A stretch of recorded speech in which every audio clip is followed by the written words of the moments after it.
Millionaire disguises himself as a garbage man and is humiliated in his own restaurant. But what he did next left everyone speechless. The autumn rain tapped gently against the floor-to-ceiling windows of Sebastian Hartford's corner office, offering a panoramic view of London's upscale Mayfair district. At 52, Sebastian had achieved everything society deemed worthy of success. The Hartford, his flagship restaurant, had earned its third Michelin star last year, and reservations were booked solid 6 months in advance. The establishment had become a symbol of culinary excellence, frequented by celebrities, politicians, and the city's elite. Sebastian stood before the window, his reflection revealing a distinguished man with salt and pepper hair and tailored Savile Row suits that had become his signature look. Yet, as he watched people hurrying below with their umbrellas and raincoats, something felt amiss. The persistent emptiness that had been gnawing at him lately seemed to grow stronger with each passing day. His grandfather's words echoed in his mind. True success isn't measured by stars or reviews, but by the lives you touch. Those words had guided him when he first opened the Hartford 15 years ago, named in honor of his working-class family who had sacrificed everything to give him an education. But somewhere along the way, amid the accolades and expansion plans, he'd lost sight of that fundamental truth. The gentle knock on his door interrupted his contemplation. "Mr. Hartford?" His assistant Margaret peered in. "The quarterly management meeting is about to begin." Sebastian nodded, gathering his papers. The meeting room was filled with familiar faces. James Morrison, his general manager of 5 years, a man known for his ruthless efficiency. Philippe Laurent, the French head chef whose temper matched his culinary genius. And various department heads, all impeccably dressed and ready to present their reports. As James began his presentation about the restaurant's latest financial achievements, Sebastian's attention drifted to the window again. A garbage collector was carefully separating recyclables from the restaurant's bins, performing his task with quiet dignity, despite the occasional dismissive glances from passers-by. "Which brings us to our new marketing strategy," James was saying. "We're considering implementing a stricter dress code policy. There have been some incidents with guests who don't quite meet our establishment's standards." Sebastian's focus snapped back to the meeting. "Incidents? Nothing major, sir," James assured smoothly. "Just ensuring we maintain our exclusive atmosphere. Last week, we had to turn away someone who clearly wandered in from the street. Can't have that sort of thing affecting our image." The room hummed with murmurs of agreement, but Sebastian felt a growing discomfort. He thought of his grandfather again, who had worked as a factory worker all his life, never able to afford dining in places like the Hartford. "And the staff satisfaction survey?" Sebastian inquired, changing the subject. "Excellent numbers among the senior staff," James replied, "though there have been some concerns from the junior staff about our hierarchy system." "Concerns?" "Nothing to worry about, sir. Just the usual complaints from those who don't understand the importance of maintaining standards." As the meeting concluded, Sebastian remained in his chair, watching his management team file out. Through the glass walls, he observed the stark contrast between how they treated each other and how they interacted with the cleaning staff working in the corridor. That evening, alone in his office, Sebastian Hartford made a decision. He opened his laptop and began researching garbage collection companies in London. If he wanted to understand what was really happening in his restaurant, he needed to see it from a different perspective entirely. He picked up his phone and dialed a number. "Hello, Richard. Remember that favor you owe me? I need your help with something rather unusual." The rain had stopped, leaving the streets of Mayfair glistening under the streetlights. Sebastian stood at his window one last time, looking at his reflection. Tomorrow the Hartford would see its owner in a very different light, if they saw him at all. Little did his staff know that their perfectly orchestrated world was about to be turned upside down by the very man who had created it. Sebastian smiled, feeling more alive than he had in years. Sometimes, he realized, you have to lose everything you think you are to rediscover who you're meant to be. "Are you absolutely certain about this, Mr. Hartford?" Richard Miller adjusted his glasses, studying the man before him. As the owner of London's most reputable waste management company, he'd received many unusual requests over his 30 years in business, but none quite like this. Sebastian stood in Richard's office early the next morning, examining the orange high-visibility uniform laid out before him. "More certain than I've been about anything in years," he replied, running his fingers over the coarse fabric. "And please, while I'm working for you, it's just Sebastian." "That's precisely why I need to do this," Sebastian insisted. "I've arranged everything. The staff thinks I'm away on a 2-week culinary research trip in France. Only my assistant Margaret knows the truth, and she'll contact me if there's any emergency." The transformation began that afternoon. Sebastian visited a local barber where his carefully styled silver hair was cropped short. He removed his expensive watch wedding ring, a reminder of his late wife, and switched his contact lenses for an old pair of glasses. Standing before the mirror in his flat that evening, he barely recognized himself. The next morning arrived with a merciless 3:30 a.m. alarm. Sebastian dressed in the orange uniform, which felt alien against his skin. He'd spent the previous evening studying waste collection protocols and watching training videos, determined not to appear completely incompetent. "Ready for your first day?" Tommy, his assigned mentor, greeted him at the depot. A man in his 60s with weathered features and kind eyes, Tommy had been collecting London's waste for over 3 decades. "Richard told me you're doing research for a book about working-class experiences. Interesting project, that." Sebastian nodded, grateful for the cover story Richard had provided. The weight of the steel-toed boots felt strange as he climbed into the truck's cabin. As they drove through London's empty pre-dawn streets, Tommy shared stories about his years on the job, each tale revealing the invisible threads that kept the city running while its more privileged residents slept. "People don't see us," Tommy explained, navigating through narrow alleys.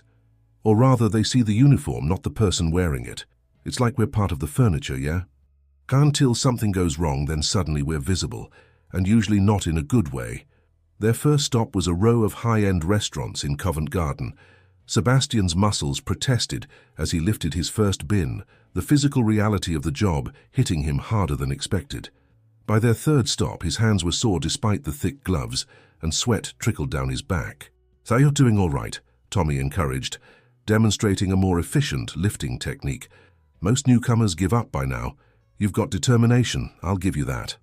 As dawn broke over London, Sebastian gained a new appreciation for the city's rhythm. He watched early morning kitchen staff arrive at restaurants, nodding hello to security guards ending their night shifts, and observed the gradual awakening of the city he thought he knew so well. They saved the Hertford for last. Sebastian's heart raced as they approached his restaurant, the elegant facade looking different from the service alley. He watched as James Morrison, his general manager, arrived in his expensive car, completely ignoring the garbage truck's presence. "Fancy place, this," Tommy commented, expertly maneuvering the truck into position. "Heard the owner's a right proper gentleman, though never seen him myself. These high-end places, they usually have their managers deal with us common folk." Sebastian felt a twinge of shame at Tommy's words. How many times had he delegated such mundane matters to his management team? How many people like Tommy had worked in and around his restaurant while remaining invisible to him?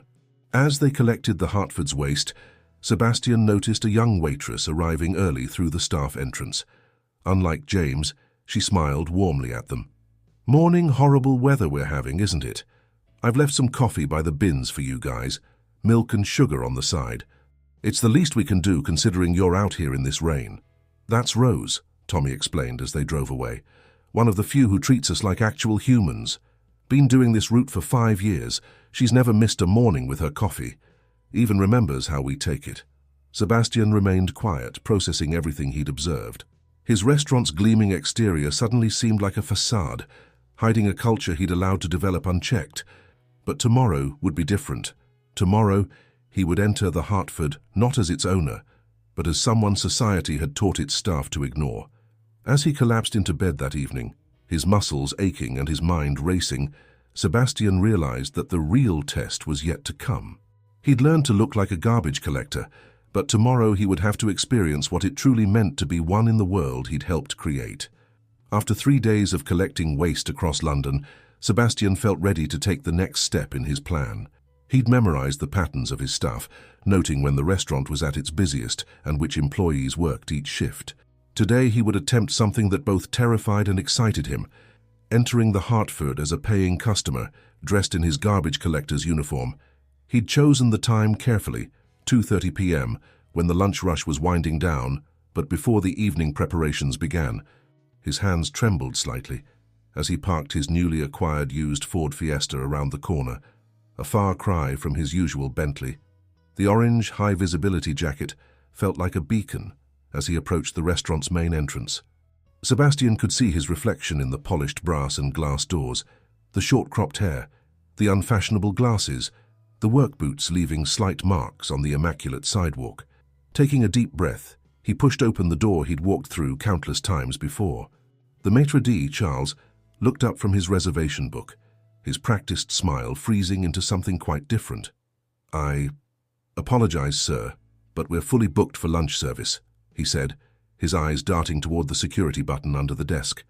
"Actually, I'd just like a coffee if possible," Sebastian replied, intentionally thickening his accent to match Tommy's working-class London dialect. "Been working since 4 this morning, you see. Thought I might treat myself to something nice for once." From his position near the entrance, Sebastian could see several empty tables in the bar area where he knew for a fact coffee was served throughout the day. A few regular customers watched the exchange with poorly concealed interest, some whispering behind their hands. "Is there a problem here?" James Morrison's voice cut through the tension as he approached from the bar, his expensive suit a stark contrast to Sebastian's work clothes. "This gentleman was just leaving," Charles began, but a new voice interrupted. "I can serve him coffee in the bar area." Rose stepped forward, her kind eyes meeting Sebastian's. "We have several tables available, and the coffee machine is already running for the staff changeover." James turned to Rose, his expression hardening. "Rose, may I remind you that we have certain standards to maintain. Our bar area is reserved for paying customers," Sebastian finished, pulling out his wallet. He extracted several crisp 20-pound notes, far more than necessary for a coffee. "I believe I qualify." The restaurant fell silent. James and Charles exchanged glances, clearly uncertain how to proceed. Several customers had stopped eating to watch the scene unfold. "It's just coffee," Rose insisted quietly. "And he's right. If he can pay, why shouldn't he be served?" Sebastian watched the internal struggle play across James's face, the desire to maintain the restaurant's exclusive image warring with the inability to openly refuse service to someone who could pay. Finally, James gave a curt nod. "Very well, Rose, you may serve him. In the bar area only." The last words carried a clear warning. "Just a regular coffee, please, black." Sebastian studied her, noting how she treated him with the same respect she'd shown when leaving coffee by the bins during his early morning collections. "Thank you for speaking up back there." "It's nothing," she replied, but her smile suggested otherwise. "My dad was a construction worker. Worked hard all his life, but was never treated right in places like this. I promised myself I'd never be part of that problem." As Rose walked away to prepare his coffee, Sebastian observed his restaurant from this new perspective. He noticed how the other staff members gave his table a wide berth, how conversations hushed when they passed nearby, how even the customers seemed to have arranged their chairs to face away from his corner. The coffee arrived in one of the Hartford's signature bone china cups, the rich aroma familiar, yet somehow different from this angle. Rose had added a small plate of house-made shortbread, an accompaniment usually reserved for premium tea service. "On the house," she whispered, with a conspiratorial wink. "You looked like you could use a bit of sweetness in your day." Sebastian sipped his coffee slowly, making detailed mental notes about everything he observed. The way the bartender pointedly cleaned glasses while watching him through narrowed eyes. The subtle signs James gave to the security guard to stay close. The whispered conversations among the staff, punctuated by glances in his direction. When he finally stood to leave, he left the exact price of the coffee, plus a £100 note folded underneath the saucer, a tip that would have been excessive even by the Hartford standards. He had learned more in this 1 hour than in countless management meetings. As he pushed open the heavy doors to leave, Sebastian caught a glimpse of Rose discovering the tip, her genuine smile warming something inside him. But it was the conversation he overheard between James and Charles that cemented his resolve to change things. "We'll need to revise our dress code policy," James was saying. "Make it stricter. We can't have this sort of thing becoming a regular occurrence." Sebastian stepped out into the afternoon sunlight, his mind already formulating plans. They thought they'd seen the last of him, but this was just the beginning. The real changes at the Hartford were about to begin, and neither James Morrison nor anyone else would see them coming. The following Monday morning, Sebastian Hartford strode into the Hartford staff entrance, wearing his usual impeccable suit, his research trip to France officially concluded. His brief time as a garbage collector had transformed something fundamental within him, and he could no longer see his restaurant through the same lens. "Welcome back, Mr. Hartford," James greeted him with his usual efficiency, tablet in hand. "I've prepared a full briefing on everything you missed. We've had some incidents that require your attention." "Incidents?" Sebastian raised an eyebrow, already knowing what James was referring to. "Yes, sir. Last week we had an unfortunate situation with an individual who didn't meet our usual clientele standards. I've drafted a new dress code policy that should prevent such occurrences in the future." Sebastian accepted the tablet, scanning the proposed policy with growing dismay. The requirements were even more restrictive than before, with specific prohibitions against workwear and what James termed inappropriate footwear. "Call an all-staff meeting for noon," Sebastian announced, handing back the tablet. "Everyone, James, including the kitchen porters, cleaning staff and maintenance team." "Sir," James looked startled. "We usually restrict all staff meetings to management and senior service personnel." "Not anymore." Sebastian's tone left no room for argument. "Noon, James. Everyone." Word of the unusual meeting spread quickly through the restaurant. By noon, the Hartford's elegant private dining room was packed with staff members from every department. Sebastian noticed how they naturally segregated themselves. Management and senior staff at the front, kitchen staff along one wall, and support staff hovering nervously near the back. "Good afternoon, everyone," he began, his voice carrying to every corner of the room. "During my time away, I didn't go to France. Instead, I spent a week working as a garbage collector across London, including right here at the Hartford." The room erupted in surprised murmurs. James's face paled visibly, while Chef Philippe's eyes widened in recognition. He'd been in the kitchen during Sebastian's visit last week. "I saw our restaurant through different eyes," Sebastian continued, "and what I saw disappointed me deeply. Not because of our food or our service standards, but because we've created an environment that values appearance over humanity." He pulled out the new dress code policy James had drafted. "This," he held up the tablet, "stops now. The Hartford will no longer be a place where we judge people based on their clothes or their occupation. Starting today, we're implementing changes." The announcement of his plans caused immediate reactions. Some staff members looked relieved, others worried, and a few, particularly among the management team, appeared openly hostile. "First, we're introducing a community hour between lunch and dinner service. During this time, we'll offer a simplified menu at reduced prices, welcoming everyone regardless of dress or social status. The same exceptional service, the same quality, but accessible to all." "Mr. Hartford," James interrupted, his voice strained. "Our reputation will be enhanced, not diminished," Sebastian cut him off firmly. "We're not lowering our standards, James. We're raising them by refusing to discriminate." He outlined more changes: sensitivity training for all staff, a rotation program where management would regularly work alongside support staff, and a new policy requiring all customer complaints to be handled with respect, regardless of the customer's appearance or status. "Additionally," Sebastian continued, "I'm promoting Rose Bennett to the newly created position of Community Relations Manager. She'll be responsible for implementing these changes and ensuring every guest feels welcomed." "Sir," Chef Philippe stepped forward, his French accent more pronounced in his agitation, "this is a 3-star Michelin restaurant, not a soup kitchen. Our clients expect exclusivity. They'll get excellence instead," Sebastian replied calmly. "True excellence isn't about excluding people, Philippe. It's about elevating everyone's experience." The meeting continued with Sebastian addressing concerns and questions. Some staff members, particularly younger ones and those in junior positions, showed enthusiasm for the changes. Others, like James and Philippe, barely concealed their opposition. As the meeting concluded, Sebastian held back Rose while the others filed out. "I understand if you need time to consider the promotion," he said quietly. Sebastian smiled. "Because you were the only one who saw past the uniform to the person wearing it. That's exactly what the Hartford needs now." Watching his staff disperse, Sebastian knew the hard part was just beginning. Change never came easily, and he could already sense the resistance building. James's tight-lipped expression, Felipe's barely concealed anger, and the worried whispers among the senior staff all pointed to the challenges ahead. But as he observed Rose immediately gathering a group of enthusiastic colleagues to discuss ideas, Sebastian felt confident in his decision. The Hartford was about to embark on its most important transformation yet, and there would be no turning back. The first week of changes at the Hartford unfolded like a carefully orchestrated battle. Sebastian watched from his office as Rose threw herself into her new role with remarkable dedication, while simultaneously observing the subtle acts of resistance from those opposed to the new direction.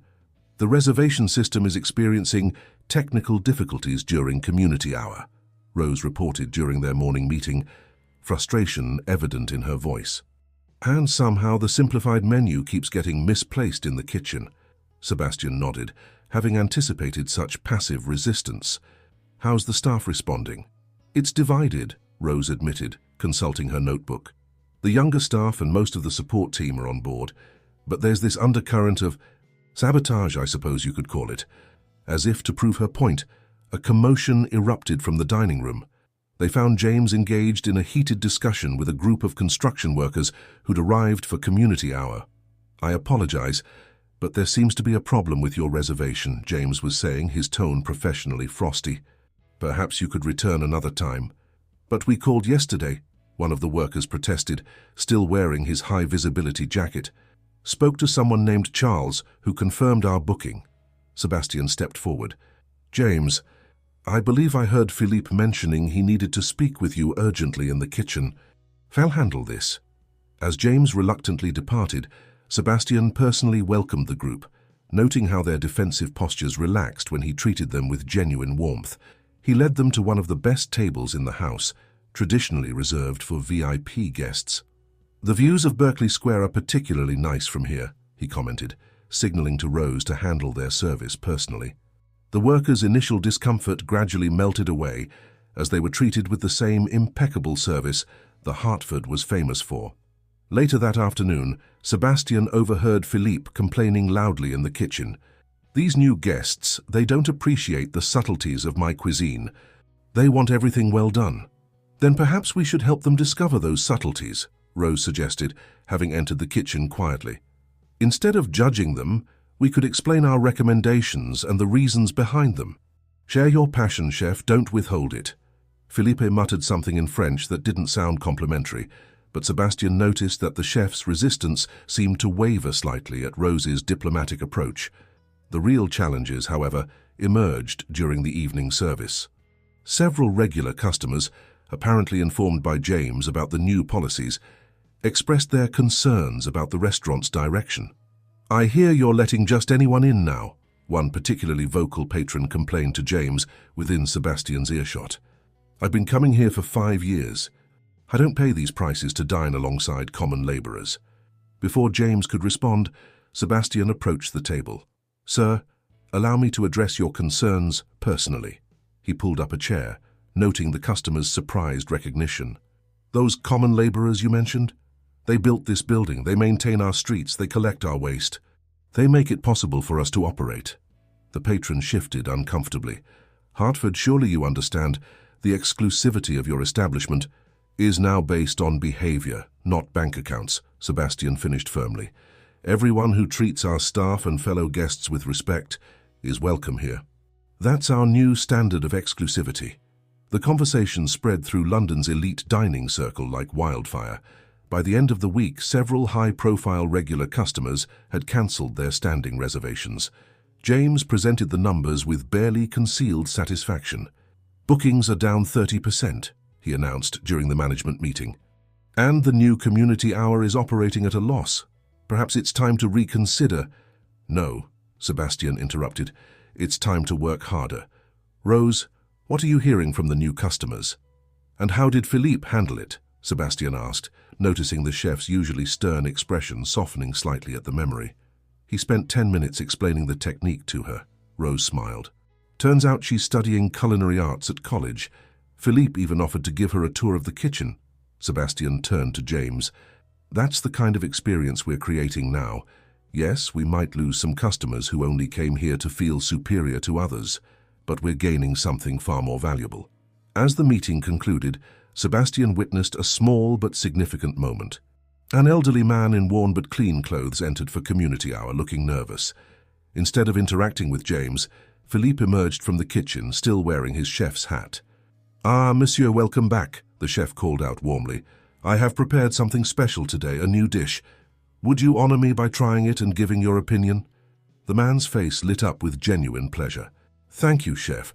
Last week's meal. It reminded me of dining in Paris in my youth when I was stationed there."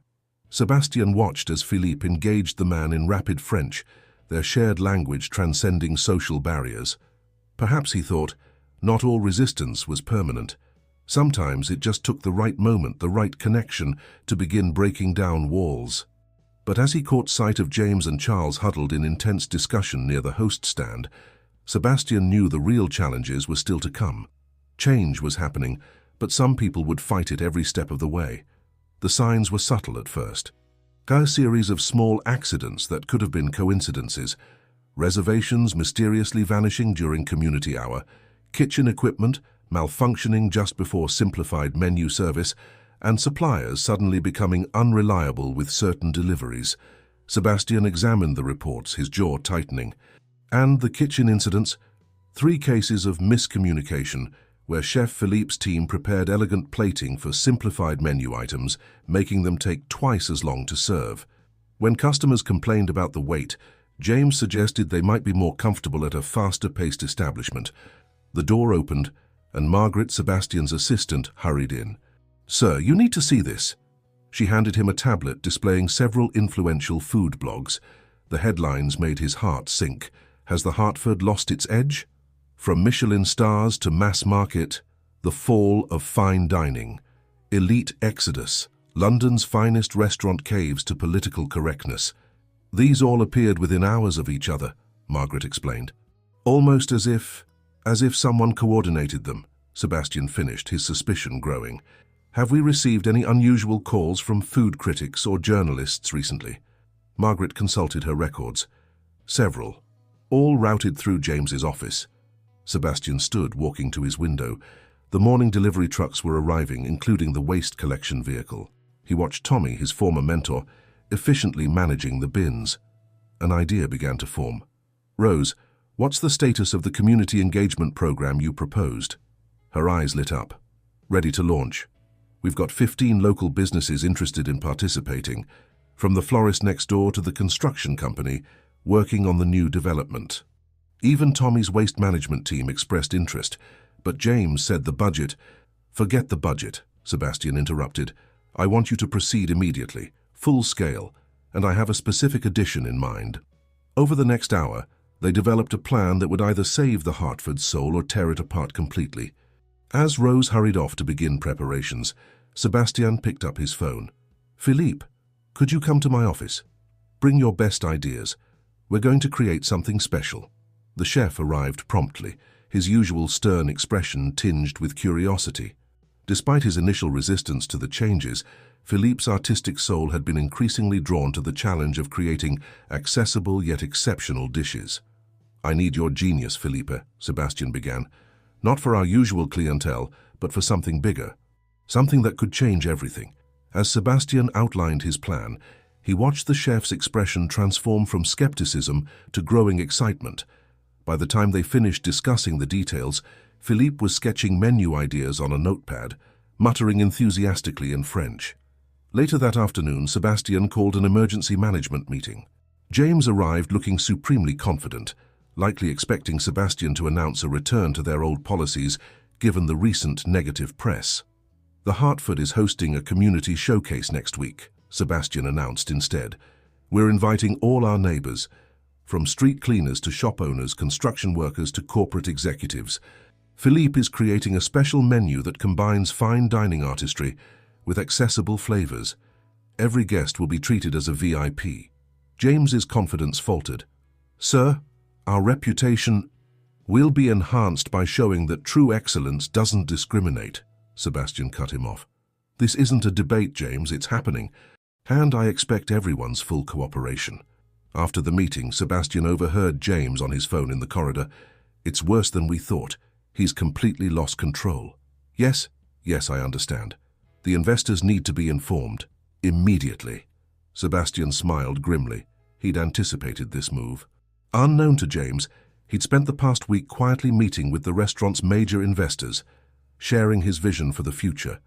Most had been skeptical at first, but the detailed financial projections showing the potential for expanding their customer base while maintaining premium services had won them over. As evening service began, Sebastian watched Rose expertly managing the transition between regular and community hour dining. She'd grown into her role with remarkable skill, earning respect from staff members who'd initially dismissed her promotion as mere tokenism. The restaurant hummed with energy, but beneath the surface battle lines were being drawn.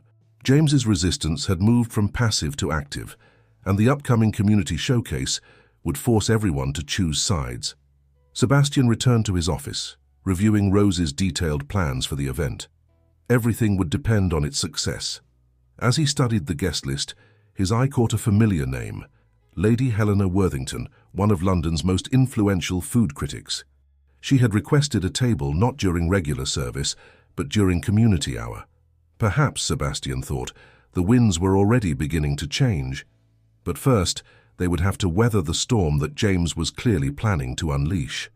The week leading up to the community showcase transformed the Hartford into a battlefield of wills. Rose practically lived at the restaurant, coordinating with local businesses, managing reservations, and troubleshooting the endless, coincidental problems that kept arising. "The flowers for tomorrow's event were delivered to the wrong address," she reported during the final planning meeting. "Fortunately, Mrs. Chen from the flower shop next door offered to provide arrangements at cost. She said it's the least she could do after we hosted her son's graduation dinner during community hour." Sebastian nodded, studying the seating chart spread across his desk. The guest list was a deliberate mix: construction workers beside bankers, waste collectors next to society ladies, shop owners alongside corporate executives. It was either going to be a spectacular success or an unmitigated disaster. "And Philippe?" he asked, noting the chef's absence from the meeting. The kitchen had indeed become Philippe's sanctuary. The chef had thrown himself into the challenge with unexpected passion, finding creative ways to elevate simple dishes while making his sophisticated creations more approachable. His excitement had proven contagious, inspiring even his most skeptical kitchen staff. "Yorkshire pudding soufflé with rosemary-infused gravy," Philippe announced proudly, presenting his latest creation during the tasting. And for the main course, a deconstructed shepherd's pie using Wagyu beef and truffle-scented mash. Sophisticated yet familiar, but not everyone shared their enthusiasm. James Morrison had been suspiciously quiet, his usual complaints replaced by an unsettling smile. Sebastian recognized it as the calm before the storm. His suspicions were confirmed when Margaret rushed into his office late that afternoon. "Sir, you need to see this." She handed him a letter bearing the Michelin Guide's letterhead. It was on James's desk. "I noticed it while delivering the daily reports." Sebastian scanned the contents, his concern growing. The letter suggested that the Hartford's recent dramatic change in direction had prompted a special review. The timing, just before their biggest event, seemed far from coincidental. "He's been in contact with them," Margaret added, "multiple calls over the past week. And there's more. He's invited several of their inspectors to tomorrow's event." Sebastian sat back, thinking quickly. James was playing his trump card, knowing that the threat of losing their Michelin stars could force a return to their old policies. It was a clever move, but also a desperate one. "Have you told Rose about this?" Sebastian asked. "No, sir. She's already dealing with enough. The cocktail supplier just cancelled last minute, claiming a delivery truck breakdown." Sebastian smiled. "Call Tommy at the waste management company. His brother owns a pub in Shoreditch. Authentic London cocktails, none of that pretentious stuff. See if he can help." As evening fell, Sebastian walked through his restaurant, observing the preparations. The usual elegant decor was being supplemented with photographs showcasing the local community. Bakers preparing morning bread, construction workers building the city's future, street cleaners keeping London pristine. Each image told a story of dignity in work, of lives usually invisible to the Hartford's typical clientele. Near midnight, with most of the staff gone, Sebastian found Philippe still in the kitchen, perfecting his menu. The chef looked up from a sauce he was reducing. "This reminds me of my grandmother's bistro in Lyon," Philippe said softly. "Nothing fancy, but every dish made with love." I had forgotten that feeling. Sebastian squeezed his shoulder supportively. "Sometimes we need to remember where we came from to know where we're going." As Sebastian prepared to leave, he noticed light still showing under James's office door. Through the frosted glass, he could see his manager's silhouette, speaking animatedly on the phone. Tomorrow would be the true test, not just of the Hartford's new direction, but of its very soul. In the empty dining room, Sebastian paused by the photo display. Among the images was one of Tommy and his waste collection team, their orange uniforms bright against the dawn sky. Below it, Rose had placed a simple quote: "Every job is a self-portrait of the person who does it. Autograph your work with excellence." His phone buzzed with a text from Rose. "Final guest count confirmed, 200 people. No turning back now." Sebastian smiled, sending back a simple reply: "Forward always." Then he added, "Just be prepared for anything tomorrow. I suspect James has a few more surprises planned." Walking to his car, Sebastian noticed the evening waste collection team efficiently handling the Hartford's bins. One of them waved, recognizing him from his week on their crew. The gesture reminded him exactly why tomorrow's event mattered so much. The Hartford wasn't just changing its policies, it was challenging an entire culture of exclusion. Tomorrow would prove whether London was ready for that change, and whether his restaurant would lead the way or become a cautionary tale in the fine dining world. The morning of the community showcase dawned bright and clear, a rarity for London in autumn. Sebastian arrived at the Hartford at 6 a.m. to find Rose already there, checking every detail with military precision. The dining room had been transformed overnight, the usual stark elegance softened by the community photo exhibition and fresh flowers from Mrs. Chen's shop. "The first crisis of the day," Rose announced, looking up from her clipboard. "The air conditioning is acting up again, but I called in a favor. Remember that engineer who came during community hour last week? He's on his way now. No emergency call-out fee." Sebastian nodded, experiencing a newfound appreciation for the network of relationships Rose had cultivated. These weren't just customers anymore, they were partners in the Hartford's transformation. The kitchen was already humming with activity. Philippe had his team working with unprecedented focus, preparing components for his innovative menu. The chef himself was carefully instructing a young commis chef on the precise temperature for his Yorkshire pudding soufflés. "They must be consistent," Philippe insisted, his French accent thicker with excitement. "Every guest, whether they work in an office or on the streets, deserves perfection." The first sign of James's counter-offensive came at 9 a.m., when the scheduled cleaning crew called to cancel. Within minutes, though, Tommy's waste management team had spread the word through their network. Soon, a group of off-duty cleaners arrived, led by an elderly woman named Martha, who had decades of experience in London's finest hotels. "We take care of our own," Martha said simply, efficiently organizing her impromptu team. By 11, the restaurant gleamed. The bar had been stocked with artisanal cocktails from Tommy's brother's pub, their unpretentious London spirit, a perfect complement to Philippe's menu. The staff began arriving for their pre-event briefing, and Sebastian immediately noticed the divide. Most of the younger servers and support staff were dressed impeccably, excitement evident in their faces. But several senior servers, clearly aligned with James, moved with reluctant efficiency, their disapproval barely concealed. "Remember," Sebastian addressed the assembled staff, "today we're not just serving meals, we're serving our community. Every guest is a VIP regardless of their appearance or occupation." He noticed James at the back of the room, that unsettling smile still playing on his lips. The manager's perfect posture and immaculate suit couldn't hide the tension in his shoulders. The first guests began arriving at noon. Sebastian watched from the host stand, as Rose personally greeted each one, her genuine warmth breaking through initial nervousness. Construction workers in cleaned-up work clothes sat beside elegant ladies who lunch. A group of teachers shared a table with financial analysts.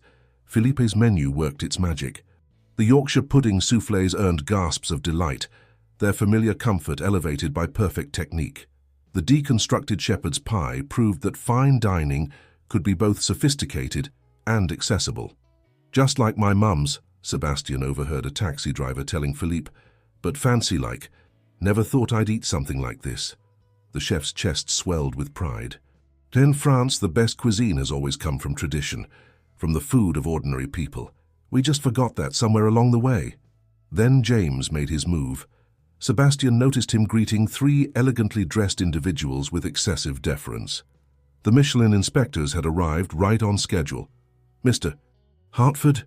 James called out loudly enough for nearby tables to hear. "Perhaps you'd like to explain to our distinguished guests why the Hartford has abandoned its commitment to fine dining excellence?" A hush fell over the nearest tables. Sebastian felt all eyes turn toward him, but before he could respond, an unexpected voice rang out. "Abandoned excellence?" It was Lady Helena Worthington, the food critic, rising from her table where she'd been deep in conversation with a plumber and a florist. "I'd say the Hartford has rediscovered it. True excellence isn't about exclusivity. It's about executing your vision perfectly, regardless of who you're serving." She turned to the Michelin inspectors. "I've eaten at every three-star restaurant in Europe, but today I witnessed something unprecedented. A restaurant that maintains the highest culinary standards while breaking down the artificial barriers our industry has built. That, mes amis, is true innovation." The inspectors exchanged thoughtful glances. James's smile faltered for the first time, but Sebastian knew this was just the beginning. The afternoon was young, and his manager undoubtedly had more surprises planned. As if on cue, Sebastian noticed Charles, the maitre d', urgently whispering something to James. Whatever was coming next, they would have to handle it without compromising their principles or the spirit of the event. The Hartford was walking a tightrope between two worlds, and the slightest misstep could bring everything crashing down. But looking around at the diverse crowd enjoying Philippe's food, at the genuine connections being formed across social boundaries, Sebastian knew they were already creating something remarkable. The question was, would it be enough to survive what James had planned for the rest of the afternoon? As the community showcase reached its midpoint, Sebastian noticed James and Charles huddled near the service entrance with a group of familiar faces, representatives from several of the Hartford's most elite regular customers. Their timing couldn't have been more calculated. The group swept into the dining room just as Philippe was presenting his latest creation.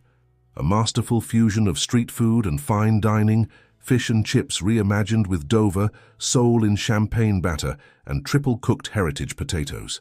The contrast between their designer suits and the working clothes of many guests couldn't have been starker. "Ah, Mr. Blackwood," James called out loudly to the leader of the group, a prominent banking executive. "I apologize for the unusual atmosphere today. Perhaps we could arrange a private room." "That won't be necessary, James," Sebastian interjected smoothly, approaching the group. "Mr. Blackwood and his colleagues are welcome to join our celebration. In fact," he gestured to a nearby table where a construction foreman was enthusiastically discussing architecture with a retired teacher, "I believe that table would provide an excellent perspective on today's events." Blackwood's face tightened. Hartford, a word. He moved toward a quiet corner, clearly expecting Sebastian to follow. "We've been loyal patrons for years. This social experiment of yours has gone far enough. The board of directors is meeting next week. As a major shareholder, I strongly suggest you reconsider your direction." Before Sebastian could respond, a commotion erupted near the kitchen. One of James's allied servers had accidentally collided with a young waitress, sending a tray of Philippe's carefully crafted dishes crashing to the floor. The sound cut through the dining room's cheerful buzz like a gunshot. The room fell silent. Sebastian felt the weight of every eye upon him, the Michelin inspectors, the elite regulars, the community members who had trusted his vision. This was the moment James had orchestrated, the breaking point where the old guard would reassert control. Then something unexpected happened. Tommy, who had stayed to support the event, stepped forward. "Speak of standards, do you?" His London accent cut through the tension. "Let me tell you about standards. Every morning at 4 a.m. while you're sleeping in your fancy flat, we maintain the standards that keep this city running. Every one of us here, the builders, the cleaners, the delivery drivers, we know about excellence. We live it every day." Philippe emerged from the kitchen, his chef's whites immaculate. "Tommy is right. In my grandmère's bistro, we served dock workers beside doctors. The food? Always perfect. The respect? always equal. He turned to the Michelin inspectors. You want to see real innovation? Watch this. The chef gestured to his team and they began serving his latest creation, a dessert that combined traditional bread pudding with French haute cuisine techniques. Made from the day-old bread of local bakeries, Philippe announced proudly. In both fine dining and life, nothing of value should be wasted, or anyone. Lady Helena Worthington stood again, her critic's notebook in hand. I've been writing about restaurants for 30 years, she declared. I've seen countless establishments chase stars and accolades, but today I'm witnessing something revolutionary. A 3-star restaurant that hasn't lowered its standards, but raised them by recognizing that true excellence is about more than just what's on the plate. She turned to the Michelin inspectors. Your stars were meant to guide travelers to exceptional experiences. Look around. Is this not exceptional? The inspectors were watching the scene intently, their expressions unreadable, but Sebastian noticed one of them nodding slightly as he sampled Philippe's bread pudding. James made one final attempt. Mr. Blackwood, perhaps you and the other board members would like to call an emergency meeting. This situation clearly requires immediate— That won't be necessary, a new voice interrupted. Everyone turned to see an elderly man rising from a corner table. Herbert Maxwell, the Hartford's majority shareholder, had been quietly observing the entire event. I've seen enough. Sebastian held his breath. Herbert had been notoriously hands-off in the restaurant's management, trusting Sebastian's vision, until now. When Sebastian first told me about his plans, Herbert continued, his voice carrying authority earned over decades in business, I thought he'd lost his mind. But sitting here today, sharing a meal with people I'd normally never meet, experiencing this food served with equal care to all, this isn't just a restaurant anymore. It's a blueprint for something better. He turned to Blackwood and the other shareholders. The board will support Sebastian's vision. Any objections? The silence that followed was deafening. James stood frozen, his calculated plan collapsing around him. But Sebastian knew this moment of victory was fragile. The real test would be what happened next, how they built on this foundation of change. Sebastian nodded, knowing that what happened in the next few minutes would determine whether the Hartford's transformation would be lasting or merely a memorable experiment. Philippe emerged from the kitchen pushing a gleaming service cart, followed by his entire brigade in pristine whites. On the cart sat what appeared to be an architectural masterpiece in pastry and chocolate, a miniature replica of London's skyline, with the Hartford at its center, crafted entirely from dessert components.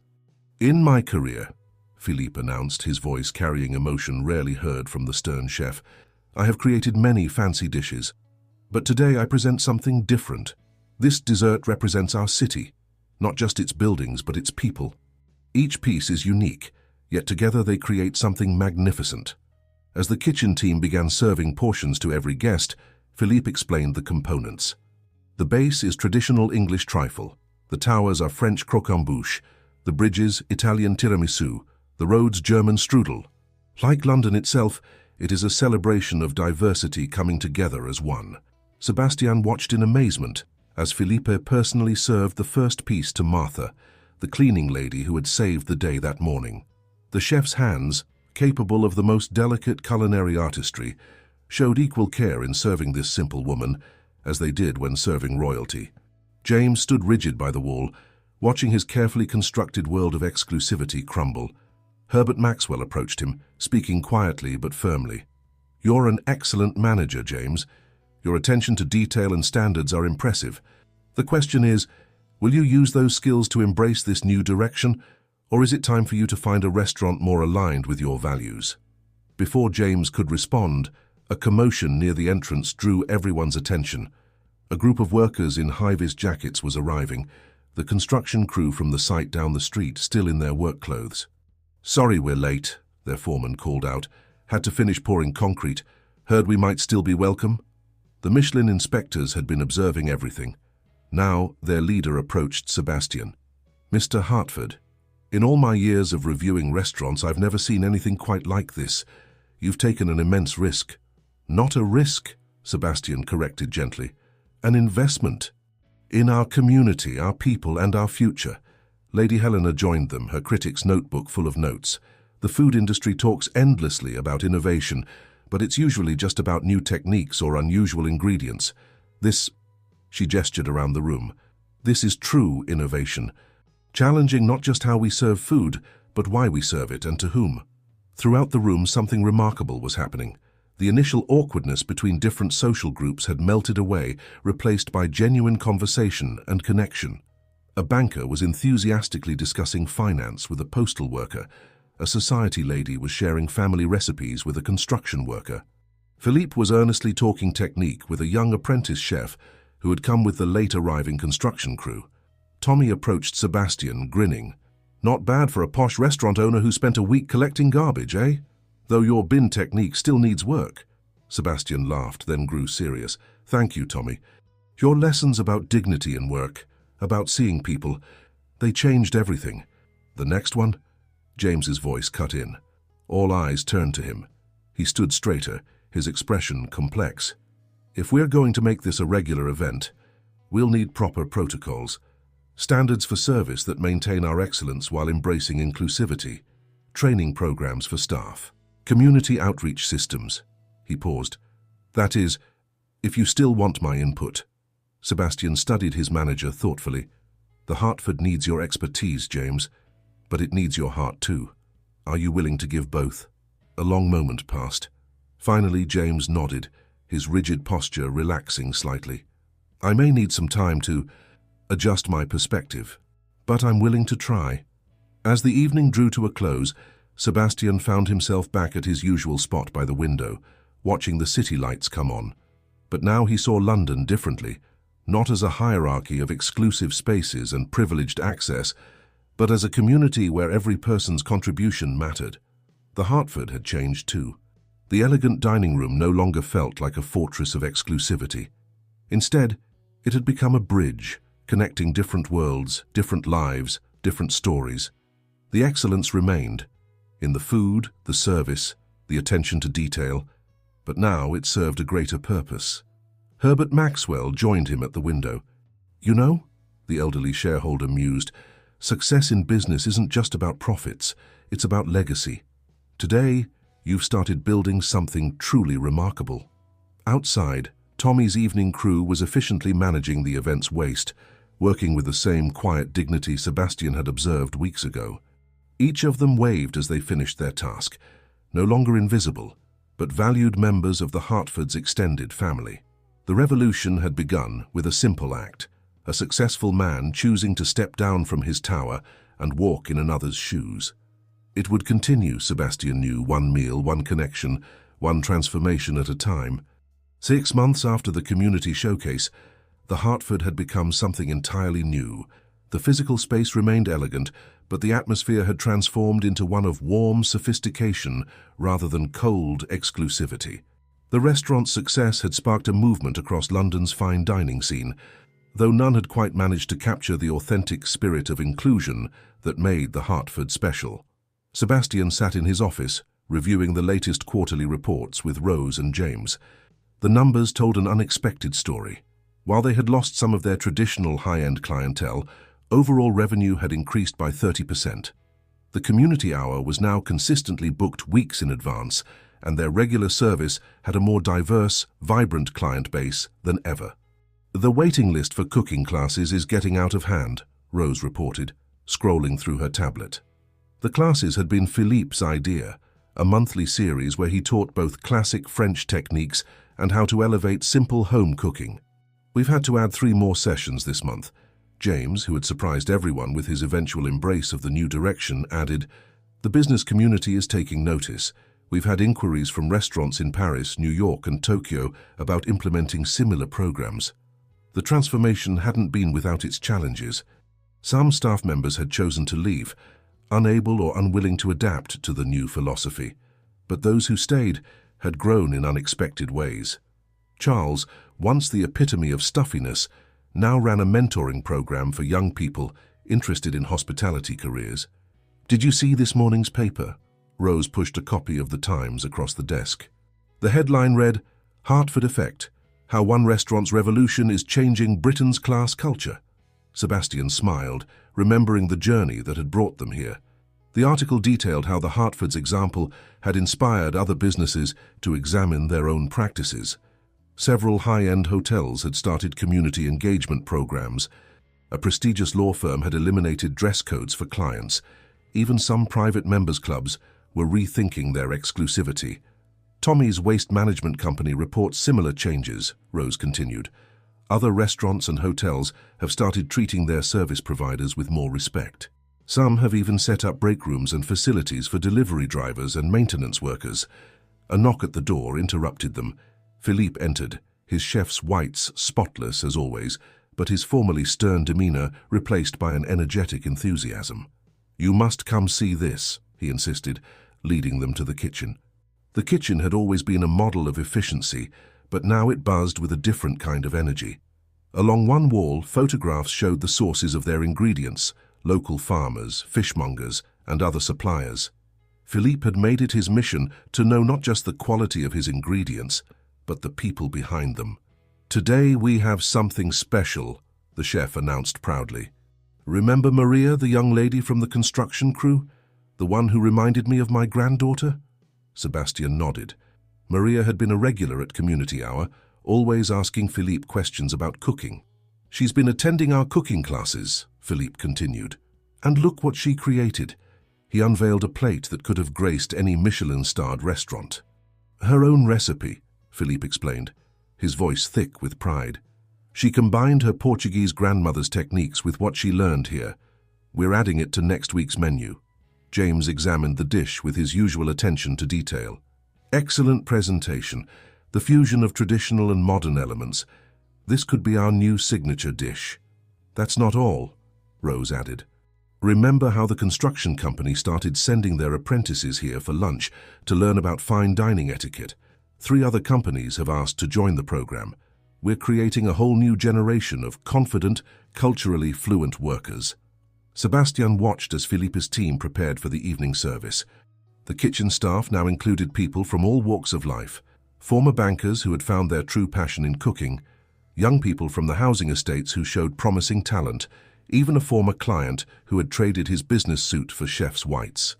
"Oh, and one more thing," Rose remembered. "Lady Helena's latest review came out this morning.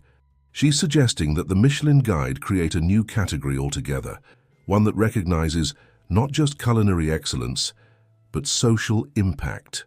The Michelin inspectors had indeed been regular visitors over the past months, sometimes in their official capacity, sometimes simply to enjoy a meal during Community Hour. Their latest review had maintained the Hartford's 3 stars, while adding a special mention of its innovative approach to hospitality. "Speaking of reviews," James interjected, showing them his phone, "you should see what's trending on social media. Someone posted about how their grandmother was treated like royalty here during Community Hour. It's gone viral." Sebastian moved to the window, his usual spot for reflection. The street outside was busy with the usual mix of people: office workers, construction crews, tourists, locals.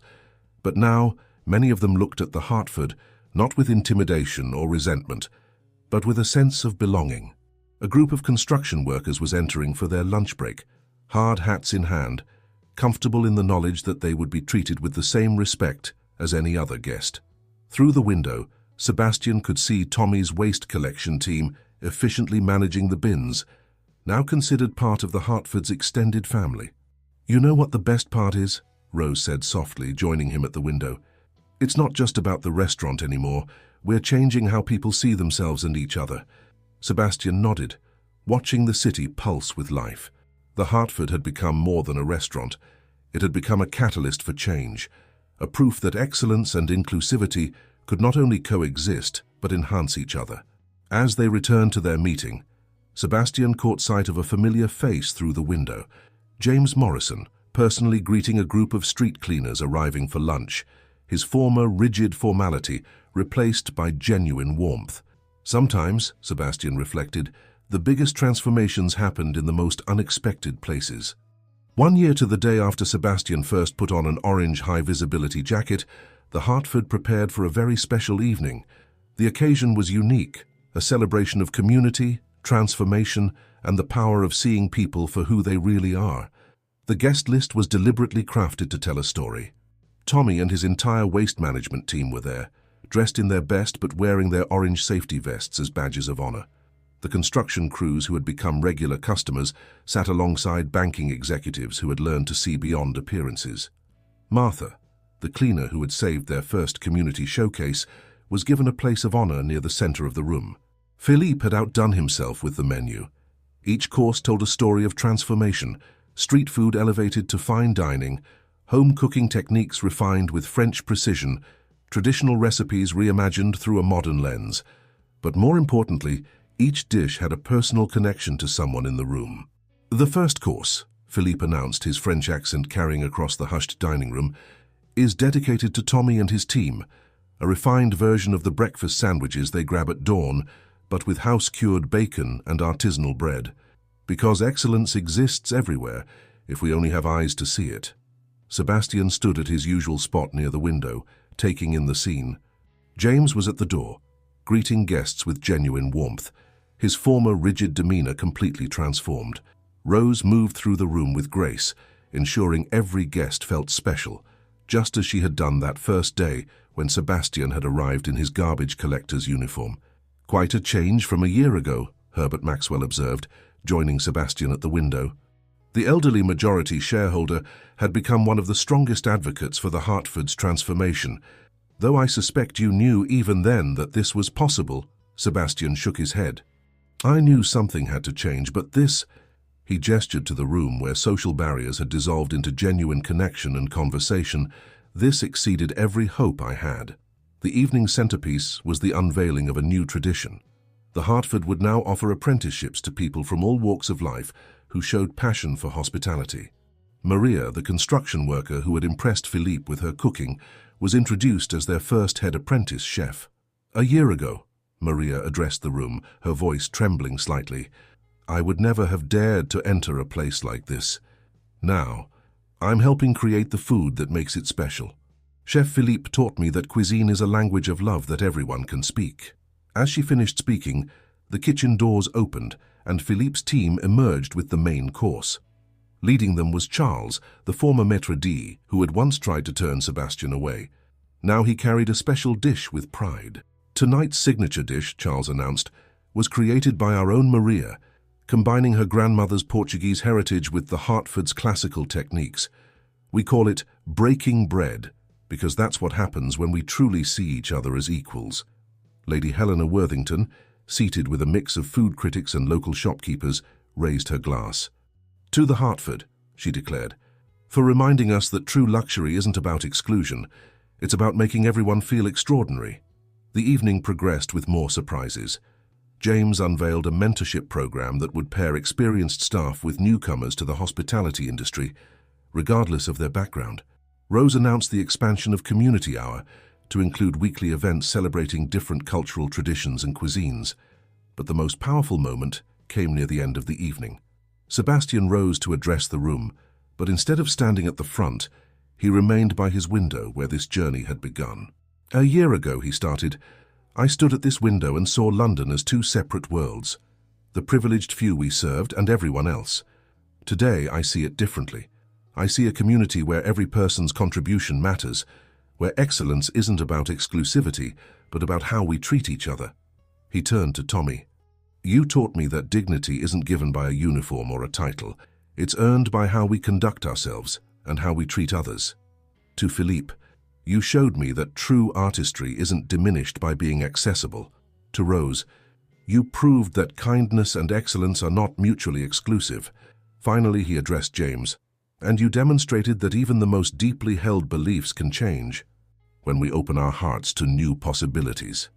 As Sebastian concluded his speech, a familiar figure appeared at the restaurant's entrance, an elderly man in worker's clothes, looking uncertain about entering.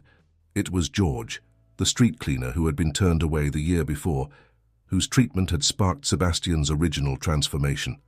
James immediately moved to welcome him, but Sebastian reached him first. George, he said warmly, welcome home. The elderly man's eyes widened in recognition. You were the garbage collector who stood up for us. But you're also, Sebastian smiled, I'm someone who learned that the clothes we wear matter far less than the humanity we share.